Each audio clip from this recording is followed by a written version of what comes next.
Luar Ustaz. Baik, bismillah, alhamdulillah, wassalatu wassalamu ala rasulillah wa ba'd. Memang ya kalau kita kaji-kaji tentang masalah tolak, perceraian, bukan sesuatu yang sangat diharapkan.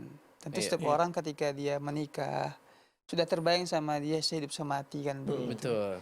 Dan selalu mungkin ya sepasangan baru akan mengatakan kita akan sehidup semati, bahagia dan seterusnya.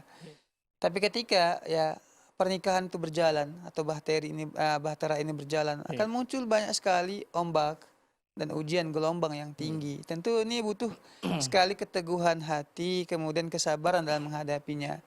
Nah, ini kita sebutkan pada pembahasan sebelumnya tentang masalah permasalahan dalam rumah tangga. Tentu akan banyak sekali. Iya. Nah, yang namanya tolak sesuatu yang seharusnya dihindari. Ya. Makalah sebab itu dalam sebuah hadis Nabi menyebutkan bahwa iblis memiliki singgasana di atas laut. Setiap hari itu pasukan-pasukannya, setan-setan itu akan mengadu dan melapor Lapor itu kepada ya. beliau. Dia tanya, kamu apa tugasmu, apa pekerjaanmu, hasil hari ini apa?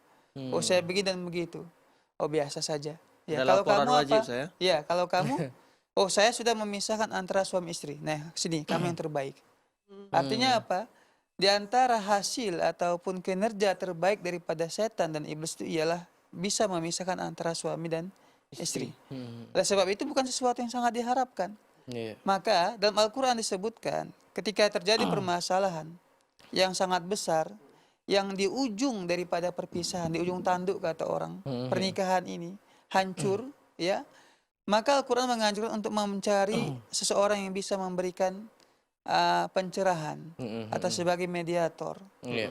sebagai penengah. Iya. Nah, jadi orang ini yang akan ya memberikan nasihat, memecahkan masalah mereka. Tentunya di sini ialah mencari orang yang bijak. Baik itu ialah orang yang dia merupakan bagian dari keluarga kita, Iya. suami maupun istri, ataupun kedua belah keluarga besar datang yang mencari solusi, memberikan nasihat itu juga dibolehkan. Jangan pula, ini ada juga nih orang yang provokator. Macam nih, ya. Istri malah dia itu ya curhat kepada temannya atau mencari seseorang yang memang tidak senang sama mereka. Iya. Karena jika itu terjadi yang malah ialah orang ini malah manas-manasi gitu. Ini jadi banyak kesalahan yang pernah kita sampaikan juga kita bahas ketika seorang wanita dia itu curhat kepada temannya, Tetangga gitu ya. tetangga begitu. Iya. Nggak bagus pula kan begitu ya. Ketika dia curhat suamiku begini dan begitu, wah kalau begitu engkau tak cerai aja udah. Tak bagus suamimu. Ini salah ini. Nah, sama juga seperti kalau seandainya kita sebagai seorang sahabat, Iya. ketika ada teman kita yang curhat sama kita, minta pendapat sama kita tentang istrinya, kita jangan tergesa-gesa. Jangan bilang, oh udah tuh nggak bagus, ceraikan saja istrimu. Enggak. Karena apa? Kita belum mendengar dari kedua belah pihak.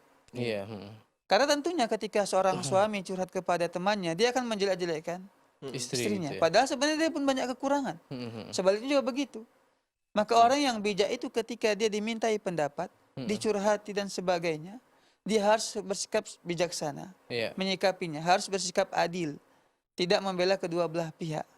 Tapi dia menyampaikan nasihat untuk bersabar, Iya. beri pengertian. Ya, ini kalau saatnya kita diminta mediasi ya, ataupun juga ya pemirsa Salam TV diminta mediasi, ingatkan kepada suami umpamanya kebaikan-kebaikan istrinya. Selama ini istrinya merawat anak-anaknya, memasakkan makanan di rumah, membersihkan rumah, tentu membutuhkan tenaga yang besar.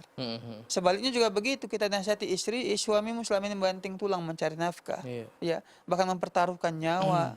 Kita memberikan pengertian kepada kedua belah pihak, dan ini merupakan sebuah amalan yang baik di sisi Allah Subhanahu wa taala. Bahkan Nabi menyebutkan dalam sebuah hadis, boleh kita berbohong. Ya, ada 3 perkara yang boleh kita berbohong. Di antaranya ialah mendamaikan antara dua orang yang bermasalah. Suami istri gitu. Suami istri termasuk seperti itu. Boleh berbohong. Boleh berbohong. Artinya ya umpamanya si istri tahu kita ini teman akrab suaminya. Ya dia sampaikanlah begini dan begitu ya, bagaimana suamiku gitu. Kita tahu suaminya selama ini menjelek-jelekkan dia umpamanya. Ya. Tapi jangan pula kita jujur kali begitu. Oh iya, memang suamimu selama ini ngeluh aja. Iya. Katanya kamu cerewet, katanya kamu pemalas. Jangan.